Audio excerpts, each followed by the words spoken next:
ফরিদগঞ্জ উপজেলা পরিষদ নির্বাচনে চিংড়ি প্রতীকের প্রার্থী খাজা আহমেদ মজুমদার চেয়ারম্যান, তালা প্রতীকের প্রার্থী আকবর হোসেন মনির ভাইস চেয়ারম্যান, ক্যামেরা প্রতীকের প্রার্থী মাজেদা বেগম বেসরকারিভাবে নির্বাচিত হয়েছেন।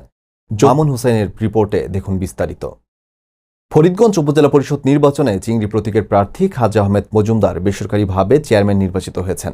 তিনি পেয়েছেন ৬২,৪৯৬ ভোট। তার নিকটতম প্রতিদ্বন্দ্বী আমির আজম রেজা ২০,১৬৫ ভোট পেয়েছেন। দুজনের ভোটের ব্যবধান ৪২,৩৩১ ভোট বেশি পেয়েছেন। উপজেলা নির্বাচন কর্মকর্তার কার্যালয়ের সূত্রে জানা যায়, ফরিদগঞ্জ উপজেলায় মোট ৩,৭২,৬৬৯ জন ভোটার রয়েছেন।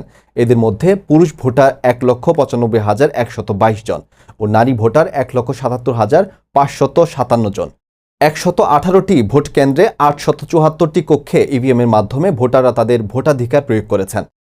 ভাইস চেয়ারম্যান পদে আকবর হোসেন মনির তালা প্রতীকে ৫৫,০৪৭ ভোট পেয়ে বিজয়ী হন। তার নিকটতম প্রতিদ্বন্দ্বী আবু সুফিয়ান শাহিন চশমা প্রতীক পেয়েছেন ১৮,৩৮৫ ও মোহাম্মদ কামরুজ্জামান সবুজ বই প্রতীক নিয়ে পেয়েছেন ৯,২০৭ ভোট। মহিলা ভাইস চেয়ারম্যান পদে মাজেদা বেগম ক্যামেরা প্রতীকে ৪৮,৬৭১ ভোট পেয়ে বিজয়ী হন। তার নিকটতম প্রতিদ্বন্দ্বী ফুটবল প্রতীকের প্রার্থী রিনা নাসরিন পেয়েছেন ১৯,৫৯৫ ভোট। পদ্মফুল প্রতীকের প্রার্থী হালিমা বেগম পেয়েছেন ১৪,১৪২ ভোট।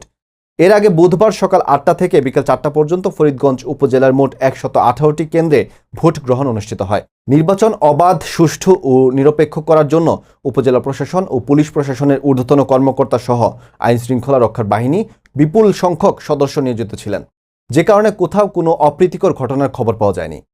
আমাদের পরবর্তী ভিডিও পেতে পেজে লাইক দিয়ে সাথেই থাকুন।